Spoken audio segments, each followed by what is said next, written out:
Welcome to Lynn's Warriors, where we shine a light on the darkest corners of exploitation and the fight for the voiceless. We're always helping those who don't have a voice, those who are vulnerable, those we want to engage, educate, empower. We want to give you information. We want to have real conversation, right, Sasha? I mean, that word's thrown around a lot, but real, the Mhm. reality of everything. Today's guest, she's right here, embodies both tragedy and triumph. Forced into a marriage as a child, she lived through what no child should ever have to live through, stripped of her innocence, her education, and her freedom. Yet out of that suffering, she has found her voice and her power. She is now standing tall, speaking truth, and working to make sure no child endures what she did. So please join me in welcoming survivor, advocate, and true warrior, and so much more, Sasha Taylor. Sasha, welcome to the Warriors. Thank you so much. It's an absolute honor to be here, and I want to thank you for this opportunity. No, Sasha, the honor is all mine. I mean, we were recently together in Washington. It Mhm. seems like a long time ago, but it was actually just a couple of days ago. Yeah, But to me, it seems like, whoa, it seems like a long time ago. just just Yeah, late last week. Yeah. yes. But it does seem a long time ago, but it's really time. I was so happy to see you there. Time to catch up, time to continue educating the public and Mhm. sharing information. I'm going to share a little bit about you. Sasha Taylor is a legislative policy advisor and advocate focused on countering honor based violence, forced and child marriage, visa exploitation, and trafficking.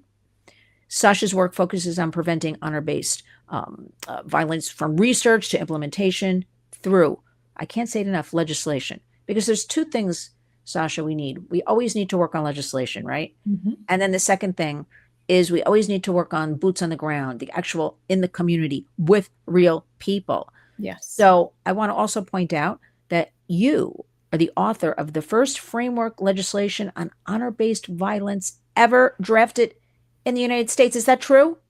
Absolutely. Yes, I Wow. have written a behemoth of a 17-page framework on how we can prevent violence against new Americans in Virginia, and I'm hoping to take that same framework and have this administration work on a federal framework because we do not have honor-based violence legislation to help refugees and immigrants in the United States. I It find is it shocking, lacking. Sasha. Well, Mhm. I'm finding everything shocking these days. So we're going to get into that. Now, I want to point out your website is SKSULTANA.com. But I'm going to have, don't worry, warriors listening, I'm having everything in the body of this video. You can take your time. You can read about Sasha. You can follow her. Um, and we'll do all that later because we got to get to the conversation here. Um, Let me ask you something.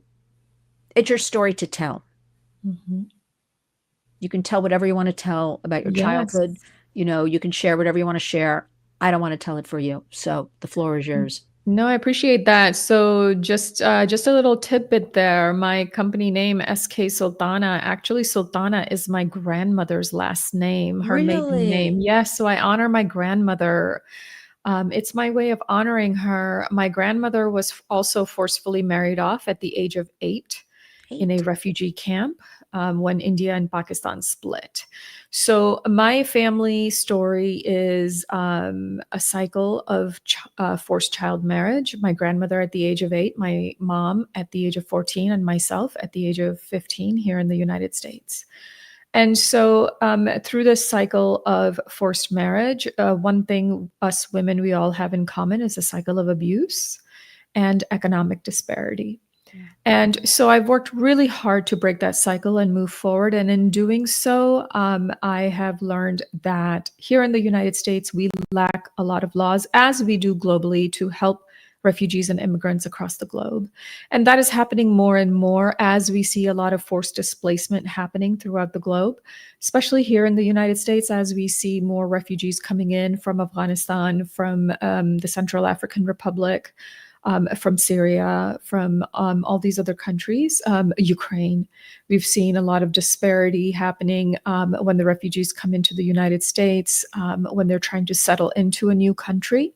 And and unfortunately, when they come here, there's a lot of frustration in resettlement into a new country when when they come from broken systems, broken government systems, laws that are not followed from their own country, when you have gender-based violence happening and things like that. And so when they come here, unfortunately, a lot of families carry harmful practices with them when they move here, and those harmful practices take place in their own homes.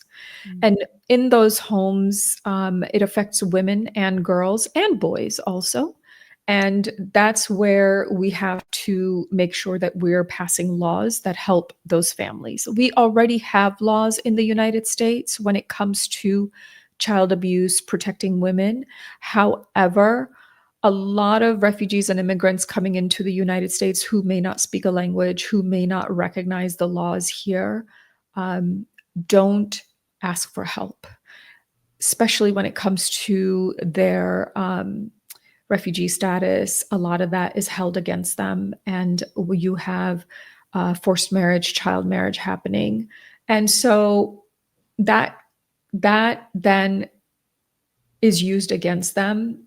We have cases where girls are taken back to their home country, forcefully married off, many times to their cousin. We have cases of visa abuse happening, as it did with me. We have many, many issues that are happening here in the United States. And a lot of times, our education providers, excuse me, a lot of the NGOs that are helping the refugees here, even our own community members, our law enforcement, our social service providers are not recognizing that. And it's a silent crime that's happening here. And like I said, the laws here do not speak the legal language of the abuse that has taken place behind closed doors. And in that, the community that's here, when it comes to a lot of the refugee community that's here, they stay silent. Yeah. They're scared. And Yeah. they are scared. They stay silent. They do not have the language to advocate for themselves. And again, that goes back to honor. That's why it's called honor-based violence. And, there's a lot of misconceptions that, well, there's a lot of religious fundamentalism going on. That is not true. That may be in some cases. However, majority of it is not true. Majority of it is happening based on the girl, not the majority of honor-based violence happens because it's a control issue at the end of the day, about controlling the culture, controlling how somebody sees the man in the family. It's basically a patriarchy. Yes. You want to make sure that the community, the collective community, doesn't you don't look bad in front of the collective community. And so the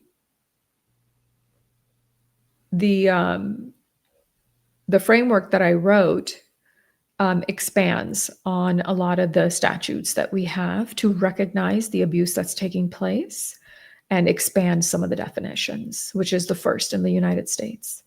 Yeah. I think, Sasha, I think people have to really understand what this is. Mm-hmm. But, a woman actually said to me the other day, so I'm in the middle of New York City, right? And she said to me, because we hear gender-based violence a lot, right? Yep. And she said to me, I didn't want to ask this because I don't want to seem stupid. And I'm like, well, there's no stupid question in our book. Like, I think the smartest people ask a lot of questions. That's what she said. I don't really understand gender-based violence. Explain it for our warriors listening. What is gender-based violence? It's violence based on your gender, or based on the sex of a person, or based on the patriarchy, basically. It's based on how somebody perceives you and your role and how it should be. And so majority of violence that's committed is committed against girl. And again, it goes back to the honor. And it's interesting. There's a study that's done that found that in a lot of collective cultures, so for example, cultures coming in from the Middle East, South Asia, which is a very collective community, they call it honor. And then here in the West, in a lot of Western community, for example, which is a very individualistic community, for example, in the UK, the United States, Australia, which has a very individualistic way of thinking, they're called crimes of passion. Mm, interesting. Yeah, Mm-hmm. interesting. So gender-based violence is targeting you based on your sex. So it could be um, holding you back because of your education, certain roles assigned to you based on your gender. Men are like powerful and they are supposed to provide for the family. Women are supposed to have babies, so they stay home and do what they have to do. And it's a very imbalance in your roles. Okay. So in South Asia, for example, girls, since the day they're born, parents say, oh no, now I have to start collecting for her dowry Mm, because of her marriage. yeah. And girls are looked at as a burden. Who would have thought in 2025 we have to speak about, right? Yes. And so girls are sometimes married off young because of the fact that in a dowry culture, if they're married off young, you won't be paying as much for a dowry. Or sometimes parents make money off of the dowry if they don't have a lot of money. Then they'll make money um, marrying her off based on the money they get Yeah. from the groom side of the family. Yeah. Sounds like the trafficking work we do, selling off your children to, Right. make some money. Hmm. People don't want to face, when we talk about familial trafficking. You're right. They And that's just a part don't. of it. Hmm. No, And that but actually happened in Indiana. There was a case in Indiana where um, a family here, a Burmese family, it was in the news, did a cultural ceremony and sold off their 13-year-old daughter to a 27-year-old man for $2,000 a gold bracelet. And I can't remember what else it was. And the mother, they were arrested for child selling. I mean, we have cases of mothers selling their Hmm. daughters for drugs. It's Right. just, we have a lot Right. of that going on. So that's another Hmm. program. That's Yeah. so I have to ask you, and again, Sasha, answer, any way you want to see fit. Who do you think, like in talking about this, you're immersed in all this is your life. Who do you really think failed you? Family, community, the system, everybody collectively? Everybody collectively. At the time in Arizona, the marriage age was 15 with parent permission. Um, my family, unfortunately, because of the generational cycle, my father did not say anything. He just was not even involved. He was very abusive. My mother and grandmother, unfortunately, they were victims because this was already also done to them. So at the time, it was an abusive household. So they that's all they knew Yeah. to get me out of the household. You know, I Yeah. can be It's mad at just them, but if you look back, they were also victims. victims And themselves. um, the community, because I was in a forced engagement. The house was filled with people who watched as I was forcefully given away in an engagement. And then I didn't want it, but they all knew that I was this minor engaged to this older man, and which is normalized Yeah. in the community. And then when I was legally married off, the whole family was there. The judge legally married us off. Well, of course, the law says it's okay for a 15-year-old to be married to an older man. There were no age limits, or it was no 18, 18 to be Yeah. married. And then down the road, when I was forcefully married off in the mosque, everybody stood around and watched, even though they knew that I was forcefully being married off in a religious marriage. It's an entire system that fails a Yes, child. it's It's just an so entire system. yeah, I just, I'm a broken record today. I'm like thinking, you know, you've gone through all of this, right? And Right. girls are still going through this. And girls are still That's the going through amazing this. thing. Like where, Yes. oh, yes, and I did use the word tragedy when I was describing because I was thinking about this is tragedy. It's still happening. It's still happening. It happens Why? to Why boys can't we? too. Yes, and it happens to boys. Yes, I'm glad you Mhm, point that out. We don't talk about boys enough. It does happen to boys. mhm, Why? Why is it still happening? Our precious children, right? Our future adults, our mhm. future leaders were allowing this exploitation, this abuse because, I'm a little bit tired of, which I hear a lot. Well, it's cultural. That that's what people say to That's me. the thing. That's the People thing they use, say all the yeah, time. it's a harmful, culture is beautiful. There's a lot of culture that's, and I need people to understand this. Culture is beautiful. Mhm. There's so many cultural and traditional and religious practices that are so beautiful and wonderful. But there is also harmful practices, there's a lot of harmful practices that we need people to recognize the difference. Yeah. Okay. Culture, religion, tradition is beautiful, but harm is harm. We cannot use, oh, well, it's a part of their culture or religion and we don't want to interfere. No, no, no, no, no, no. We cannot use that as an excuse. And there's a lot of social services and law enforcement and people here in the United States who are using that as an excuse to not intervene. And we are seeing that being used as an excuse not to say anything. And then we hear about honor killings. We hear about dowry murders happening here. We hear about girls being taken back to the homeland and being forcefully married off. And you hear those headlines. There's a lot of issues, which is why we need laws to make sure that this stops. Or Yeah.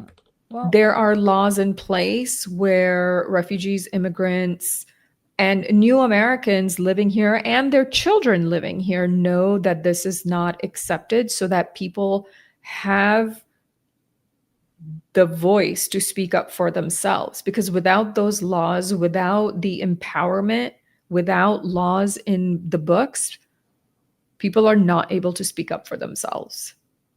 It yeah. has to start somewhere, but we absolutely, as a society in the United States, cannot ignore what is happening inside closed doors in the refugee and immigrant communities. We cannot say, oh, you're Asian, you automatically are like going to do great in life. That is not true. That itself is a stereotype. Right. We cannot do that. There are issues and like silent issues happening behind every closed door in the United States that cannot be ignored. Yeah. That's why, Sasha, believe it or not, it was like a light bulb moment not long ago. I'm like, we at the Warriors are going to pour a lot into our youth. Again, our future adults, because I really feel like older people, I mean, I'm one of them, right? Like they get their mindset, and no matter how much we teach them, educate them, they just go with the norm. They're just Mhm. not very few people, actually, at least in my experience, really say, "Tell me about this. This is unacceptable. How are we going to work together? How are we going to change this?" Right? And Mhm. they continue, not talk about it for a day, constantly, Right. right? Until there is real change. But I feel like we have to get in there, like Mhm. age appropriate from the time kids are born. I'm not kidding. Like little kids as they become these preteens and then teens, and we really have to like train them about all of this because Yeah. they don't know. And even if it's an American child, the way our country is today, how they might recognize something to help a child from another country or have Right. those resources available. That goes into training schools even. And see, that's where this country, to Mhm. me, I don't want to sound like a Debbie Downer today because I am a warrior, but there's so many holes to be plugged in. And we have answers, though, Sasha. We have solutions. Look at the work Mhm. you're doing. So So I that want us to be able to do that work. You're the so expert in it. I want you to be able to handle it and alleviate others who don't really know what they're doing, perhaps, and let's get the work done. That's the bottom line here. so that's what I have in one of my proposed legislation. I have training for law enforcement, even like new law enforcement, Do you honor train based. anybody? Have you trained anybody with law enforcement? Oh yeah, so I've done training. I've given training to task forces throughout the United States. I've been invited to give a training in January in Maryland. Okay. I just got back from training to give it, excuse me, I just got back from Chicago. Okay. And actually, the Illinois State Police legislative liaison walked up to me afterwards and said, "Hey, we need to have a chat. Oh, good. Let's have a chat," which was amazing. This is what I want to hear. And Yeah. exactly. And one of my recommendations in the framework is more training Yes. for school counselors, Absolutely. because a lot of these children they have this parentification role where um, they're navigating households because their parents are unable to speak the language, navigating life outside the household for their parents, navigating, communicating between the school district and their parents, trying to navigate applying to college on their own. Hello, It's financial exhausting for aid. just to hear about all that, and a child's doing that, Yeah, financial aid to get into college. I just finished updating and trying to help somebody's parent and their child, updating their resumes so they can apply for jobs here. We got Afghan students who are so incredibly intelligent, and their parents who are trying to apply for jobs. And these individuals are so motivated and want to contribute, but it is a tough road for them, and that's where the frustration comes in. And the student was telling me that, yeah, there's a lot of Afghan girls that are forcefully being married off and people are not noticing.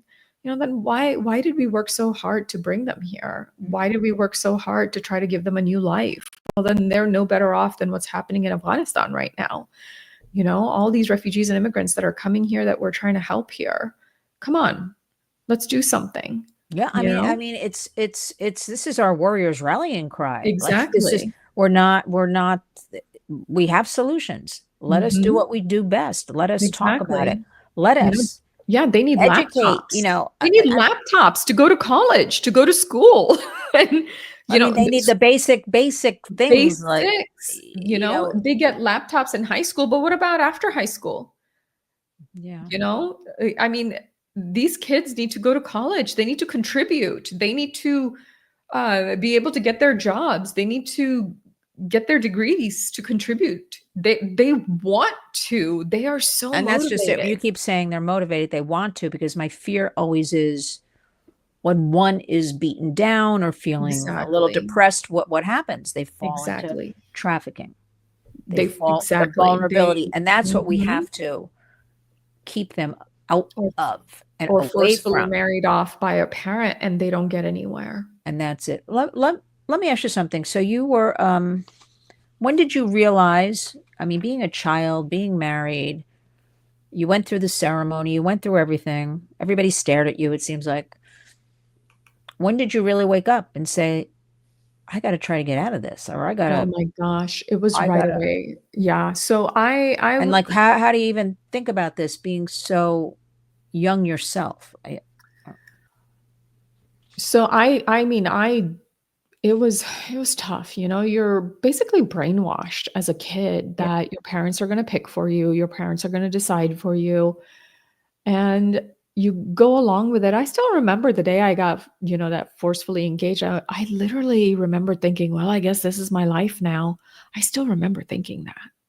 really. Standing there in the kitchen, I still remember that going through my head. I guess this is my life now. And No child should ever have to think that, right? compromise, right? Right. Not Nobody at should these have to young ages. compromise for their No, future. And I went all through high school, everybody, my teachers, everybody knowing I was engaged, but nobody said anything. Nothing. No. And I graduated high school with my in-laws attending my graduation. Oh, I remember being so embarrassed. Like, oh God, this feels so icky. And I started Arizona State University, and I remember thinking, wow, I have a choice.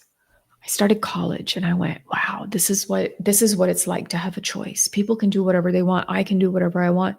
So when I started revolting, Mm. that's when I went, I don't want this. Like I didn't want it before, but I really don't want this. Yeah. And they didn't like that. My in-laws, Very the guy that I dangerous. was, Dangerous, right? yeah, that's dangerous because you're thinking on your own. They don't want that. And and he just kept calling me and just basically kind of turned into this like almost like a stalking, like following me everywhere in school. That's when he grabbed me by my arm and just took me to my mom's, and I was smoking. I was standing outside smoking with my You shameful woman, you. You. with my I wanted to be an engineer, and I had chemistry lab, and I was standing outside right before chem lab smoking with my chem lab partner. But oh no, I was talking to a man. Yeah. So I still remember he dragged me by the arm, put me in his car, took me to my school. And you know what? I still remember going, please don't tell my mom I was smoking. Mm. This That's what you were horrifying worried thing about. was happening. Yes. Yeah. You're This, worried about like, a cigarette. Yeah. how messed up is that? This horrifying thing is happening Yeah, to but me. you And didn't the know only any thing, different. But you didn't yeah, know. It is brainwashing. I mean, you didn't know that's your environment. Well, you don't know any yeah. different. The only thing I kept begging him, please don't tell my mom I was smoking. And what happens? The door opens, and the first thing he says was, she was standing outside smoking with this guy. And my mother freaked out. I was beaten all day. I was beaten all day by a lot of family members. And you know what? My mom, like, was I'm sorry. screaming at me. And I cried so much that my eyes were just closed shut. Sorry. I They were wish I so was there. swollen that they I were would have closed taken you shut. out of there. I Mm. wish somebody had. And then they made me like wear these clothes and took me to the mosque that night, and I was forcefully married that night. Really? One of our really close family friends just died recently, and I really mourned his death, obviously. And it was he's and I just remembered, I mourned his death, and the only thing I kept thinking about was I should have gone to their house that day. You I can't should have say gone that. to their You house that can't day. say should Isn't have. that crazy? That's all I kept thinking No, but when you they can't. died, because they were Can't. always the friends, family friends during high school that like were my safe place that I used to go to. And that's all I kept thinking mourning his death was like, I should have gone to their house that day. You have to really try You hard know, not to I play those know, mind but games because like they're now, debilitating. Yeah, it's easy to look back I and know now, shoulda, coulda, woulda, and you're an adult woman now, I right? You're a know, but lot different from what you were then, right? We can I both agree know, on that. So you can't. I We know. I'm have to sorry. try. I'm sorry, What do you? everybody. We're First of having all, a don't say therapy you're session all of a no, sudden, but no, Sasha, don't be sorry. We're trying to unravel this because I you, as this, I don't want to call you like a lived expert. That sounds kind of weird. I in no way. What can I say here? I know, but I'm shocked that what you've been through, right, and it's still continuing today. it really does. And It's very that I don't know if difficult. I'm making myself clear. Like it is so shocking to me. At least today, people should be like, "What? No, we're going to rally against this. We're going to talk out about this. We're going to put this in the media. We're going to have op-eds. We're going to be in Washington or our state capital. Everybody's going to say this is unacceptable. I mean, it really belongs to no political party, right? It's just human rights No, abuses. You think everybody could get on board. And so this is what shocks me about this and trafficking. And it's all domestic violence. It's all working together, right? It's all that part of that big wheel making everything go around, the exploitation. I can't wrap my mind up around like why is this allowed? Because everybody brushes it against the rugs, brushes it under the rug, especially honor violence issues, especially with refugee and immigrants. They want to protect their reputation. That's why it's so tricky. Not a lot of people speak up about it. No, nobody. I mean, maybe more in your circle than mine. They haven't No. been, crossing Mhm. over as far as, Yeah. but to me is just so shocking about this. And you're saying you never had an authority figure, whether it was somebody in a school, a doctor's office, I don't know, anybody, a neighbor, nobody ever said anything to you? My uncles were not. My uncles, I will stand up for my uncles. Both of my uncles were very much against it. Okay, so that's something, but My then mom's brothers, yeah, they just they couldn't. were against it, both of them. Oops, And my they chair's spoke out making about noise. that, but it just still went on, right? Of course, it went over everybody's help. Excuse me, it went over everybody's head. Because I mean, I don't want to speak for your family, but they thought that's the way you do things, I guess. Right. I mean, it was my mom and I still remember the time my mom just kind of looked at me and said, I didn't know what else to do. He just used to really beat the crap out of me. Like, I didn't know. I literally did not know what else to do. And, there's studies that have been done is that, you know, economics and abuse in the family are one of the main drivers. So, and Yeah. that was the case in my family. My father was very abusive. I mean, we grew up in a very, very traumatic household. Yeah. And in America, I mean, we talk about so many of these issues, but we don't really talk about them. We really We don't we have slap honest we slap a lot conversations of with them band-aids on. Do you know about what I 'em. mean about that? Like Yeah, but we don't get into like, well, why? And it's deep, all these issues, but like, why yes. did it occur? How are we going to change it? Where are those resources? Like, this is what I keep bringing up, almost like a broken record. Like, we can't keep slapping the band-aid on as things It's are escalating. We it's got a to get in public there. health crisis, you Yes. know? I spoke to I spoke to, Roxanne Khan in the UK. She and I had a phenomenal discussion about this because her and another nonprofit in the UK really led the efforts um, to put honor violence laws in the books in the UK the way I'm doing here in the US. And I was like, how'd you do it? and, Right. Of course. Of and course I you would just had ask to that have a question. moment and be like, I'm doing this on my own. How did you do this? Please, let's have a conversation. And she and I had a phenomenal chat, and she's just amazing. And she said it was equally as different and equally as difficult, and you're on the right path. Keep doing what you're Let me ask you doing. another And I said, question, if I okay. may. Why are you doing it alone?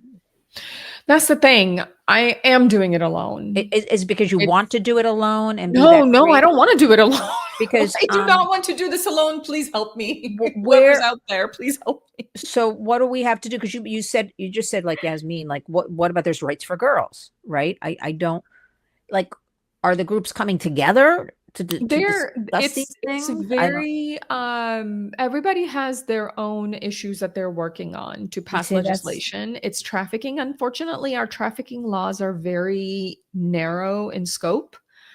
And the honor-based violence laws and there's no forced marriage law in the United States, and mm, honor-based violence and forced marriage are very much a joint issue. um and our a lot of our when we were discussing last week, the what is it, TVPRA, a lot of the trafficking that's happening is through forced marriage, and it's difficult to prove. right. And in that, once the women are brought into the United States or out of the United States, there's a lot of honor violence that's happening behind closed doors. And a lot of it is very interconnected. And it has to do with honor violence, forced marriage, dowry abuse, you know, um, labor trafficking. But you have to prove labor trafficking. That's in there. That's a But tough it's one to all prove behind too. closed doors. Yeah. And Labor's you know, tough. labor is tough, all behind closed doors, but labor trafficking, forced marriage, honor-based violence, Yeah. all of that, they all kind of intersect. There's so many intersections and it's very difficult. But for honor-based violence, we have to have our own separate laws because honor-based violence, its subcategories are forced marriage, dowry abuse, child selling, which is like, where the bride gets married and her family gives money or presents to the men's side of the family, and their side of the family gives money and presents to the girl's side of the family, and dowry. There's a lot of stories about dowry abuse, almost dowry abuse to the point that it's been made to look like a suicide when it may be murder in the United States. There's no law on that. There was a case in New York, Mandeep Kaur, where she documented her own abuse, and that had everything in it: visa abuse, dowry abuse, um, sex selection, where her husband abused her because her husband used to beat her because she had girls instead of boys. There's also cases in the United States. There's a study done in the United States where women have been forced to have an abortion because they were carrying a girl I've heard that. Yeah. instead of a boy, right? Forced abortion based on sex. Um, cousin marriages, forced cousin marriages, taking girls abroad and forcefully marrying them off to their cousin. Virginia currently does not have any laws on that. There's a lot of states in the United States who have banned cousin marriages, but there's a lot who have not. Hmm. Mm-hmm. Well, let me ask you, what if, I don't know, a mother's listening to this? What if a teen is listening to this? Our audience is very varied. We actually have teenagers Mm-hmm. to, 90-year-old grandmas in Right. in our analytics, which is good. They're all over the place. What if, as an example, right now, 13, 14, 15-year-old girl is listening? Right. What do we tell them? We say, I would say to them, girls who are in high school are most likely to have honor-based violence and being forced into marriage. So if any of your friends are in high school, please have conversations, honest conversations with them, Yeah. because there's a lot of girls whose family have taken them abroad saying, hey, we're going on a family trip. We're going to visit our family back home. And those girls go back home and they find out that they have been forced into marriages they didn't even know were happening. I am all about saying, hey, United States, if you have a family who's saying we are going abroad and they have filled out immigration paperwork saying we are going for vacation, right? You fill out, are you going for business? Or are you going for pleasure? Like, why are you filling out for vacation, right? And then one family member comes out and they're sponsoring a visa. That's fraud. Yeah. We need to have stricter laws on that. Hmm. And I would have, this is my former FBI speaking, I would have like, hey, y'all went on Well, explain vacation. that to the Warriors. Give us a sentence about, because you brought up the FBI. So Oh, you worked. oh yes. I used to work for the FBI. For the last for I left in 2021, but I worked at the FBI for over a decade. But, I would have a flag like, hey, you went to abroad, you came back, and within 6 months, whatever, however long, a certain time, all of a sudden, your minor child or your child is sponsoring a visa from that country you came back, something's not right. Yes. Yes. Yeah. Automatic flag. Automatic, big red flag. Some of the Heck things are yeah. falling. As you're talking, and this has sort of nothing to do with what you're saying, but again, I'm here in the middle of New York City, and we were bringing busloads. I saw it with my own eyes of immigrants in over several years. And we actually have around the corner what was deemed a family hotel, right? And but they were young. You couldn't tell. I mean, these girls could be 14 or they could be 24. You couldn't, and they don't talk to you. I mean, they don't. They're scared. They don't talk. But I was told by apartment buildings across the street from the family hotel, as people live here for years, they know me when I'm walking by, that at nighttime, cars would just pull up one after the other, and these girls slash young women would come out of the hotel and just be having, sex all over. So, and I'm like, well, wait a minute. It's supposed to be the family hotel. They're with their boyfriend or husband because I see them with little kids during the day, right? So it sticks in my mind. And again, this is totally different from what we're talking about. We bring all these vulnerable girls, young women here, and then we expose them to this. I mean, Yeah. this is hard. And then I'll never forget, it was Christmas Eve. I ran out to do something early in the morning. One last errand. Again, she could have been 12, was sitting on a sidewalk. And Sasha, she could have been 22. She's very young looking. She held her baby up to me, a little baby. She said, "Take my baby." She was Oh my crying. God.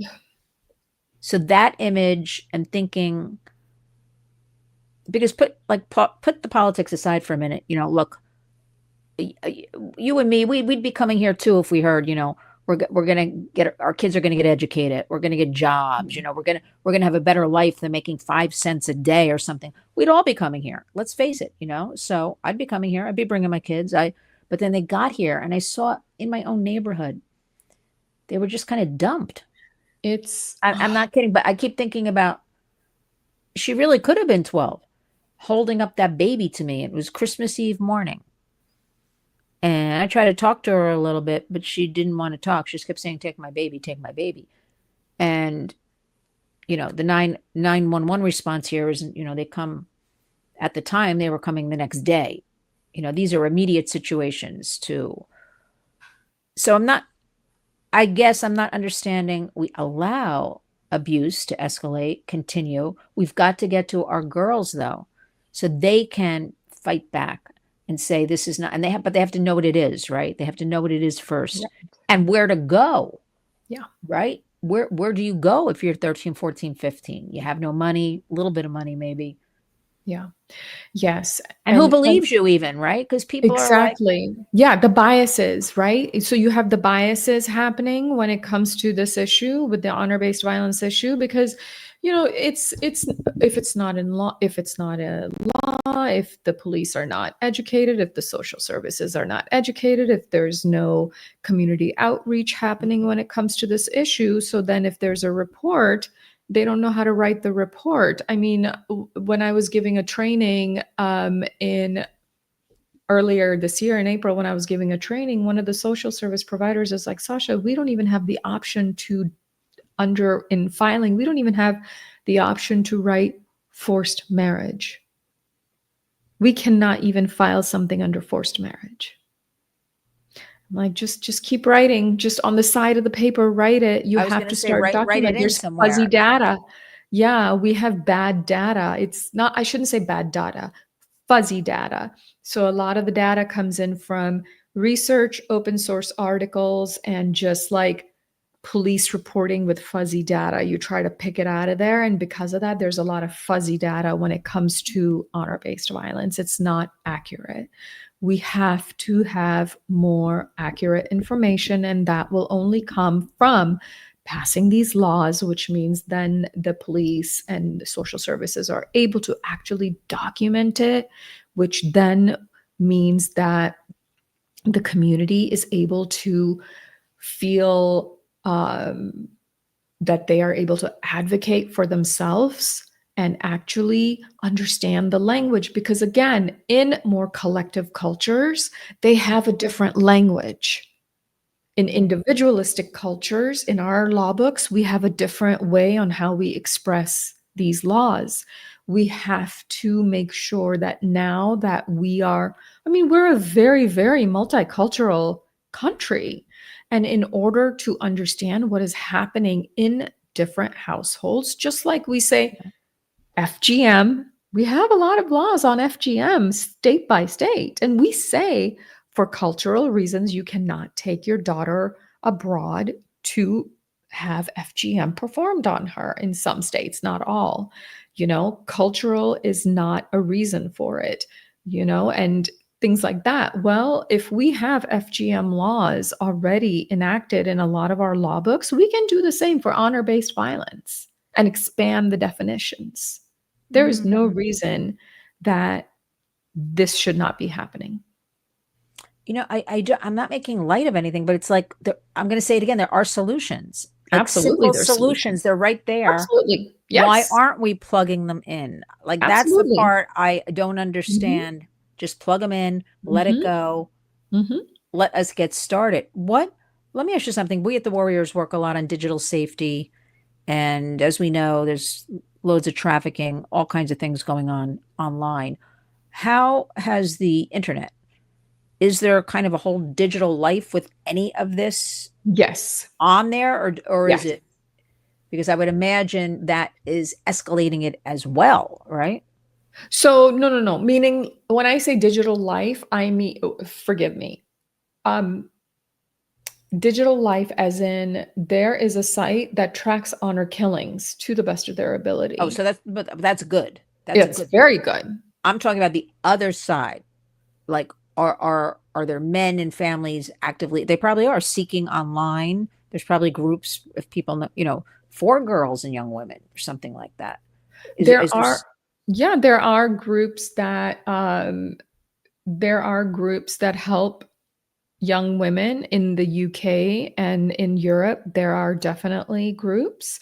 In the United States, we have state by state, there's a lot of nonprofits who help refugees and immigrants. But we have to be very careful that they don't perpetuate some of the harm. You have to be careful I think about that's where that. I'm going, sort of in a weird way. I'm not saying Right. it the No, right no, no. way. I understand what you're saying. We have to always make sure that we bring out the positive and then also proceed with caution on some of the things because, you know, tradition is great, but then we have to be careful that a lot of the biases, I think one of the issues is a lot of people don't check their biases. We always used to be like, hey, check your biases at the door. Always ask yourself that. I tell that to everybody. Check your biases at the door, right? I have to tell myself that too. That's what they Um, told me at the New York DMV when I went to get my license. Oh no, jury. I went to jury duty. Excuse me. I went to jury duty, yeah. and they're like, check your. Mhm.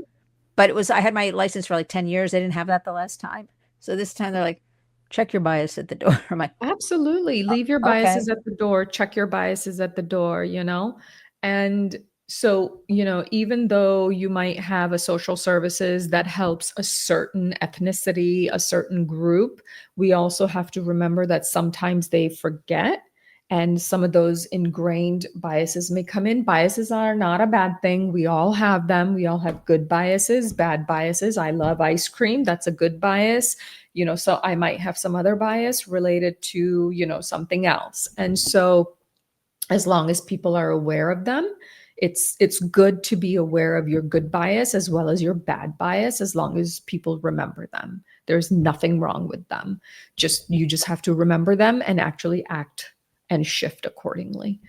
And so Yeah, that's good. exactly. And so we just have to be careful about that. Mhm. So as long as people remember that, okay, for example, if I'm an Afghan, which I am, and I'm helping another Afghan woman, I just have to remember that the answer to everything is not, well, get married, go get married, and that'll solve all your problems. No, go to college, get a job, be independent, help yourself, and then make that choice to do whatever you'd like to do or figure out for yourself what you'd like to do, you know?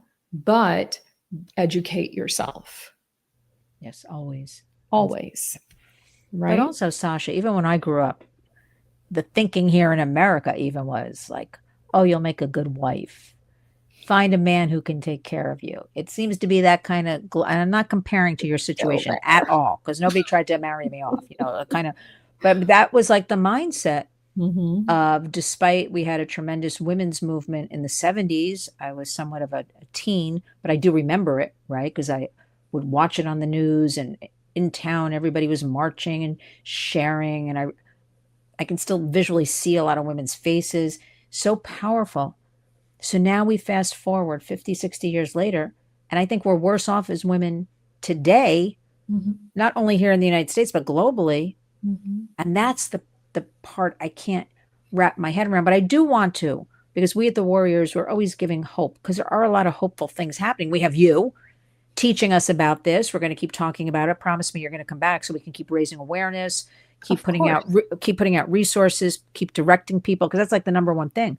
Raise awareness, make them understand, where do they go. We have to keep, it's not like I keep saying, a one day thing, and then we talk, we don't talk about it again. We have to keep drilling it into people what's going on. But what would you want to finish up with right now? We've thrown a lot, and I have certainly so many more questions. That's why you must Mhm. come back so we can have a part two, a part three. What do you want somebody listening right now to take away from this, to hear right now? I appreciate that. Thank you. So, number one, I would say please do research, do some research.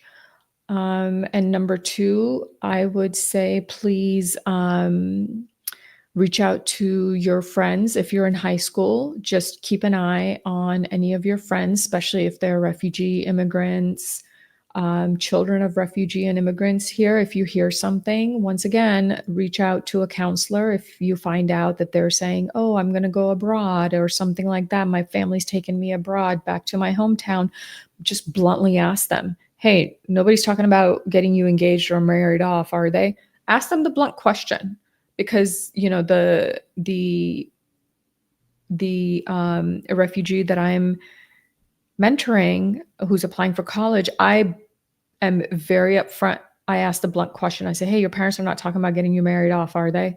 And she'll say, oh, no, no, no. They say go get your degree, get a job, do whatever you want to do in life, even move out of state if you have to.